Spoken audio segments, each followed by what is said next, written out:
Thank you for coming down to talk with me today. It's my pleasure. And could you tell us your name, please? My name is Howard H. Harcha Jr. And could you tell us what year you were born? I was born on January 22nd, 1927, here in Portsmouth, Ohio, at the old Sherman Hospital, which became Smith Everett, and of course is now a nursing home facility. I think it's Hempstead. That's something interesting I've been learning from these. There are a lot of places that I didn't even know existed. Right, it was an old Sherman Hospital. Dr. Sherman owned and operated it. You've got a birthday coming up. That's good. I do, yeah. And are you from Sauter County? You said you were I was born there. right here. I've gone with the service and higher education about 9 years. I was absent. Returned in 1953 when I began practicing law. What do you think is your most unusual experience practicing law here in town? Well, I had many different experiences. I remember as a young lawyer, one of the memorable cases I was involved in, I was assistant prosecutor with Everett Burton, who was a prosecutor. And there was a gentleman in the eastern part of the county who had two children. One child was about 24 months old and the other was about 6 or 7 months old. And he was seen jumping into the Sauter River on one side with the two children under each arm. And he was seen coming out the other side with no children. And so the unusual part of it was the bodies were never recovered.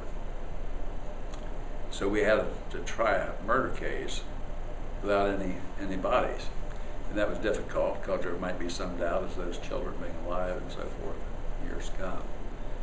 And but I remember that was a difficult case, and I was troubled as to whether or not to seek the death penalty. I mean, in the final argument, because you had in the back of your mind the possibility of their coming back. But as it ended up, he was found guilty, but the jury fortunately extended mercy to him, and he was transferred from a regular penal institution to Lima State Hospital, which was for the criminally insane, and he passed away about a year after that, and probably a realization of what had happened. But I remember that case quite well. About how long did you practice law? I practiced law 52 years. Wow. I practiced until I was 79 years old. What changes did you see in the time that you were? Well, all the criminal statutes, most of the criminal statutes, the civil statutes, civil procedure and criminal procedure, all changed. And of course, you have to keep abreast of that by going on continuing legal education. And so that was that was one of the big changes I saw in the practice of law. And I've seen many judges over the years and enjoyed practicing for them, and both in probate and juvenile division, also in what we call the general division of the court. And I want to tell you an incident in my life that historically is might or might not be significant. On my 10th birthday, which would have been January 22nd, 1937, my grandmother Harcha awakened me, and she first of all said, "Happy birthday, Howard." And I said, "Get dressed quickly." She said, "I want to show you something." And she took me by the hand, and we lived on 17th Street, and we walked in a westerly direction down to Waller, and then from Waller over the hill where the old depot used to be. And here the water had come in that very night, or that night during the night season, and the water was enveloped the whole city at that time. And of course, being 10 years old, I didn't realize the seriousness of it all, but I remember that quite vividly. And the other thing about it, I remember seeing where the water touched the the end of 17th Street there, I saw a box, it appeared to be a new box, floating in the water. And I asked Grandma if I'd be okay if I went and retrieved that box. And she said, well, sure. But I said, it ended up being a new basketball from Montgomery Ward's. And she said, now, you better go, you can have it, but you have to call Montgomery Ward and tell them about it. So I went back to the house, and the phone lines were still in, and we called Montgomery Ward, and they said, of course, keep it. It's, you know, I wish I had kept it to this day in the box and everything, but I didn't. But we all survived that. A lot of, I remember the church. I went to Franklin Avenue Church on the hilltop, and that was the headquarters for the Red Cross.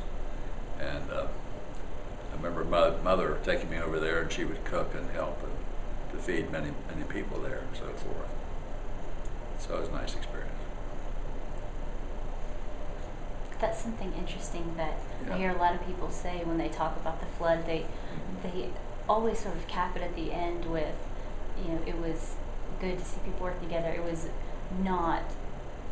Typically, I think in my generation we would say it was awful, but Yeah. typically I hear people saying we enjoyed ourselves even. Yeah, and the people pulled together and really did. And I remember lining up on Mrs. Carell's porch on 17th Street and being inoculated for typhoid fever.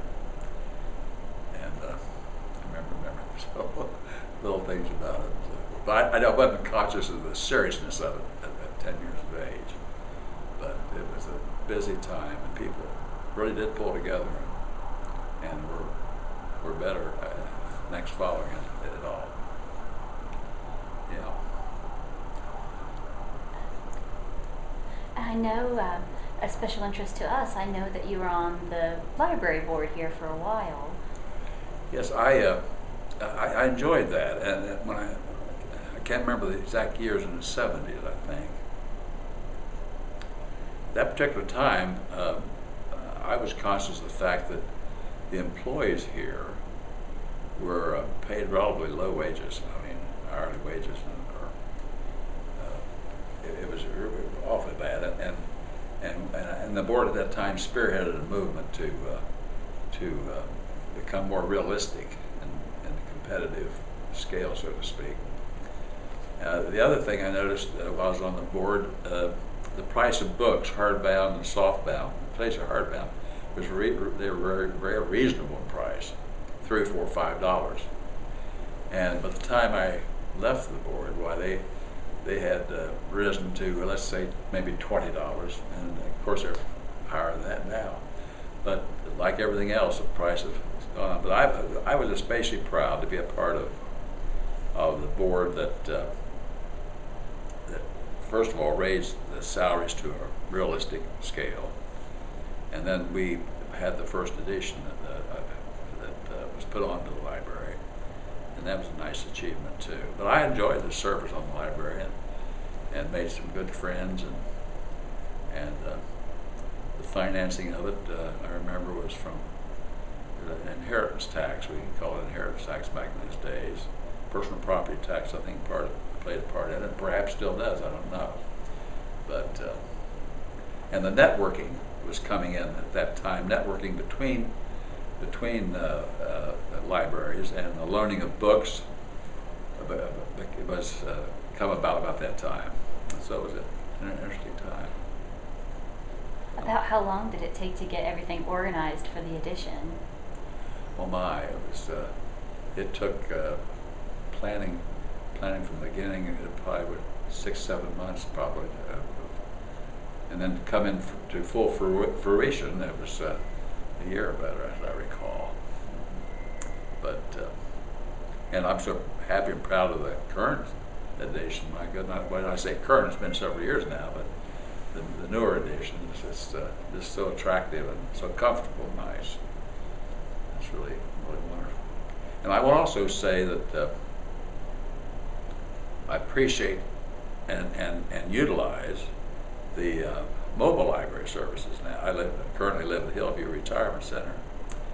They were coming there twice a month. They come about once a month, I think, but it's a great service.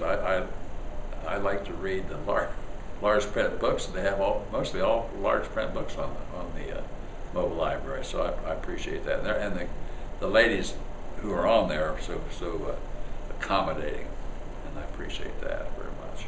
They're sweet girls. I like them. Mm-hmm.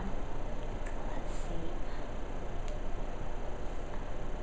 see. Having lived here for a long time, what would you think is the most significant change that you've seen in Scioto County, just in general?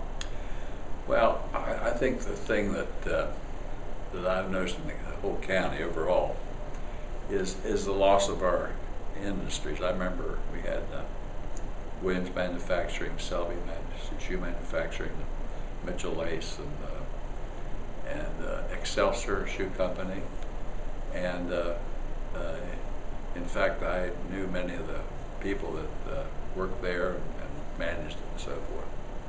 Had Hank Bader as a neighbor. In fact, he was president of Williams at one time, and I saw the manufacture of shoes was done in such a cheap manner overseas, and it just destroyed it.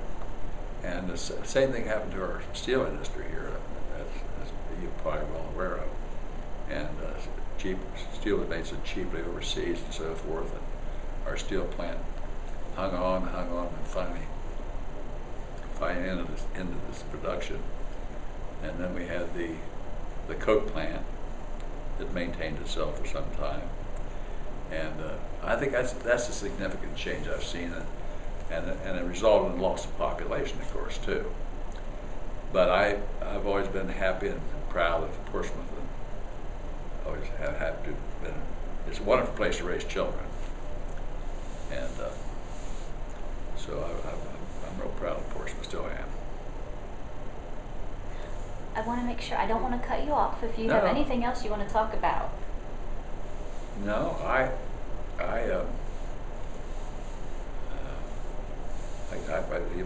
graduated from Ohio State University, and I really intended to go to Ohio Western University.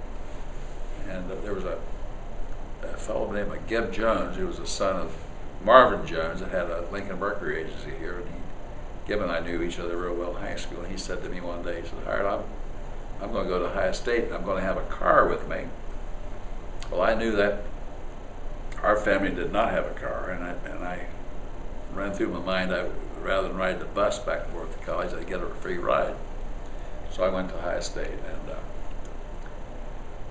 he was what you call rushed by a fraternity there, and a fellow named Wayne Lewis, who was reared here in Portsmouth, become president of Ohio State Life Insurance Company, had rushed to introduce Gib to the Delta Tau Delta fraternity, and Mr. Lewis invited me to come along, so I become a member of that fraternity, and my son become a member of that fraternity, and two of my triplet grandsons become a member of Delta Tau Delta, and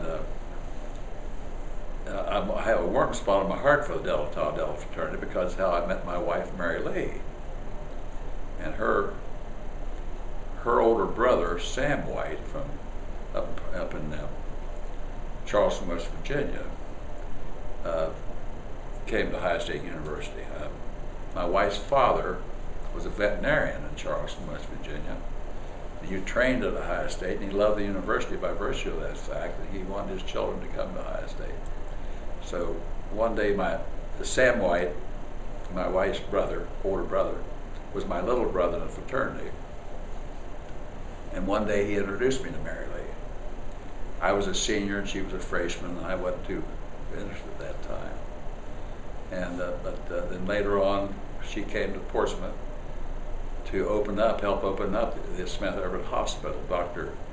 Dr. Smith and Dr. Clyde Everett opened the hospital in the early 50s, and Mary Lee came here as a laboratory technician and X-ray technician, and helped open it. And so I saw her here in Portsmouth, and that's how we renewed our friendship and ultimately married.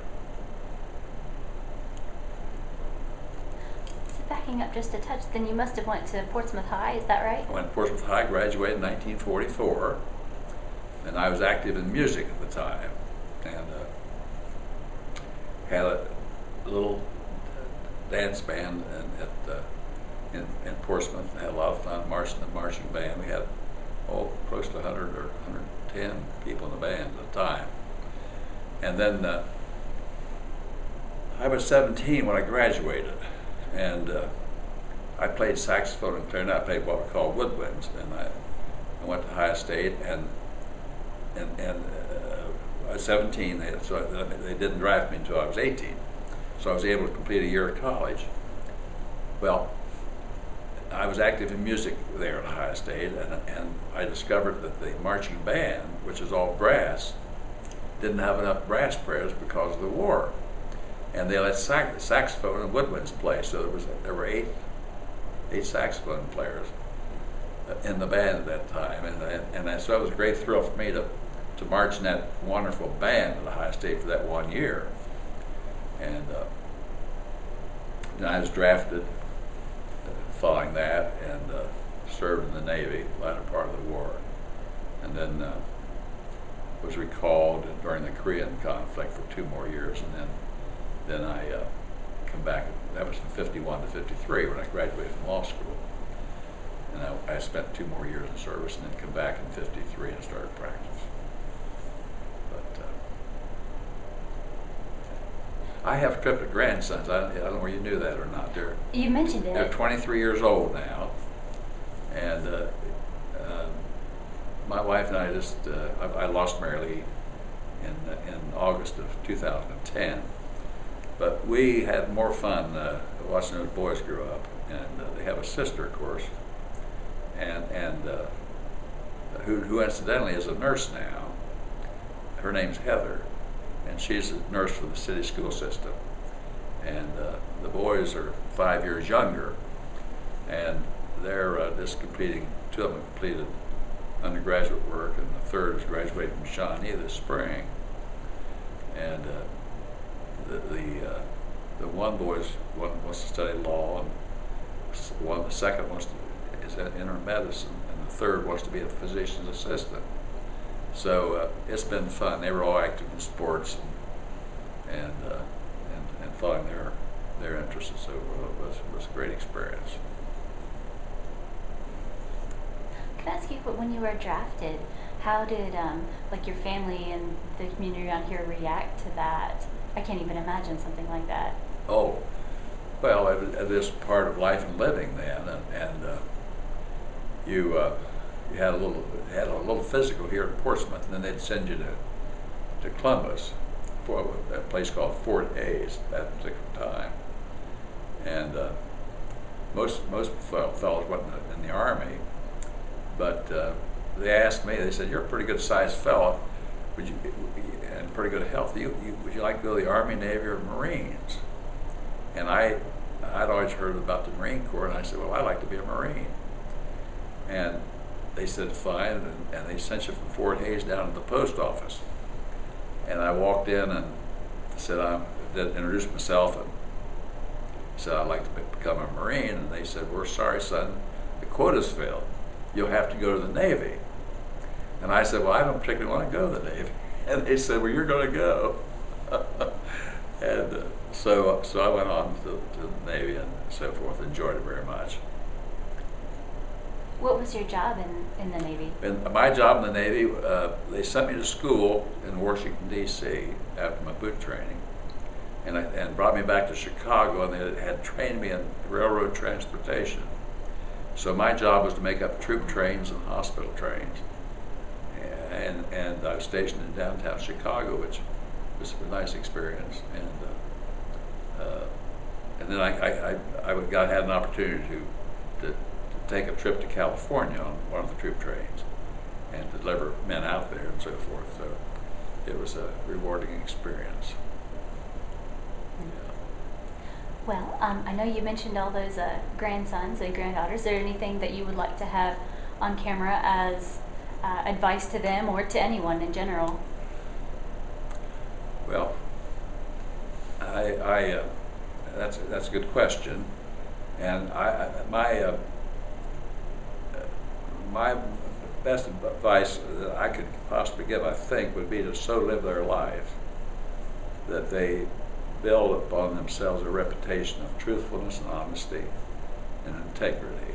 Because I think those are intangible qualities that if one can acquire and maintain during a lifetime, why they're just great assets for them. And to maintain a close relationship with their Lord, I think, is primary. And I'm happy to say that all three of them do, and have a good relationship there. But that'd be my advice, I think. Well, Ian, thank you so I've enjoyed much. talking to you during this Good. time.